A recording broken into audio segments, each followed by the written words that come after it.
శ్రీ గురుభ్యో నమః. చిన్ననాటి చందమామ కథలకు స్వాగతం. ఈనాటి కథ శీర్షిక విఘ్నేశ్వరుని పెళ్లి. పెళ్ళంటే విఘ్నేశ్వరునికి భలే ఇష్టం. పెళ్లి చేయమని వాళ్ళమ్మని నాన్నని రోజు అడిగేవాడు. ఓ రోజు వాళ్ళమ్మ ఈ పోరు పడలేక వినాయకుడిని వెళ్ళి పెళ్లికి కావాల్సిన పనులన్నీ చేసుకోమంది. వినాయకుడు చంకలు తట్టి ఓ గంతు వేసి ఇంట్లోంచి పరుగు పరుగున వీధిలోకి వచ్చాడు. కానీ ఏం చేయాలో తోచలేదు. అట్టే ఆలోచిస్తూ కూర్చునున్నాడు. కొంత దూరం వెళ్ళేసరికి ఓ కోడిపుంజు ఎదురైంది.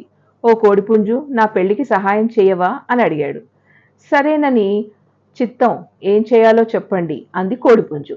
పెళ్లి కూతురికి కోక కావాలి, మాలవాడకు పోయి ఓ కొత్త కోక పట్టుకురా అన్నాడు. సరేనని కొత్త కోకో అని అరుచుకుంటూ బయలుదేరింది కోడిపుంజు. కానీ మాలవాడ ఎక్కడో దానికి అంతు చిక్కలేదు. ఈ రోజు వరకు కొత్త కోకో అంటూ వెతుకుతూనే ఉంది. అందుకనే మనకు కొక్కరోకో అని ఇప్పటికీ వినబడుతుంది. తర్వాత విఘ్నయ్యకు ఒక గొర్రె కనిపించింది. దాన్ని కూడా కోరాడు సహాయం చేయమని. సరేనంది గొర్రె. కంసాలి దగ్గరికి వెళ్ళి మంగళసూత్రం చేయించుకురా అన్నాడు.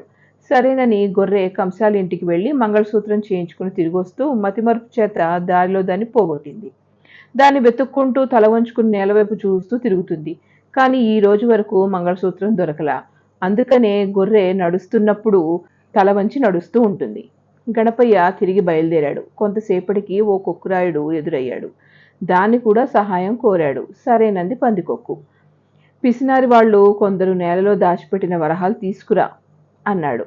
సరేనని కొక్కు గోడలన్నీ తవ్వసాగింది.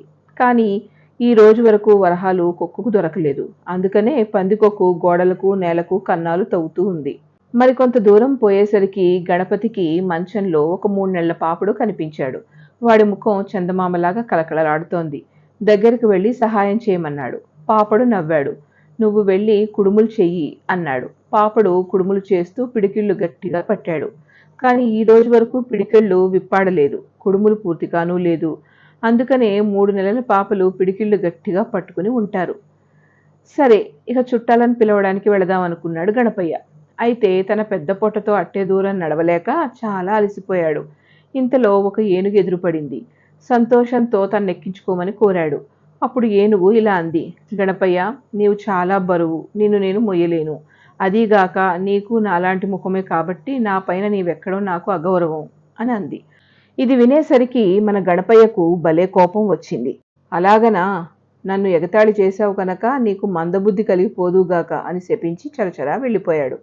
ఏనుగు విచారంతో మందబుద్ధి గలదే ఇప్పటికీ ఆ శాపాన్ని అనుభవిస్తుంది. కొంత దూరం వెళ్లేసరికి ఒక గాడిద ఎదురైంది. గణపయ్యకు ఉత్సాహం కలిగింది. ఎక్కించుకోమని అడిగాడు.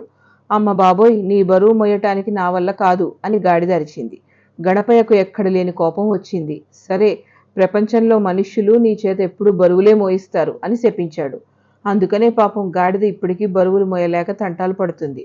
మరి కొంత దూరం పోగా గణపయ్యకు ఒక ఎలుక ఎదురై నమస్కారం చేసింది. ఓహో, అది చిన్నదైనా వినయం కలిగి ఉంది అని అనుకుని తన్నెక్కించుకుని తిరగమన్నాడు. సరేనని ఎలుక ధైర్యంగా గణపయ్యను ఎక్కించుకుంది. ఆ రోజు నుంచి చుట్టాల్ని పిలవడానికి గణపయ్య తిరుగుతున్నాడు ఎలుక మీదే. అయితే దారిన ఏదైనా తినుబండారాల వాసన తగిలిందంటే అక్కడే ఆగి అవి కొంచెం రుచి చూసిందేక ఎలుక కదలదు. అదిగాక గణపయ్యకు చుట్టాలు 33 కోట్ల మంది, వాళ్ళందరూ ఒక చోట లేరు కూడా.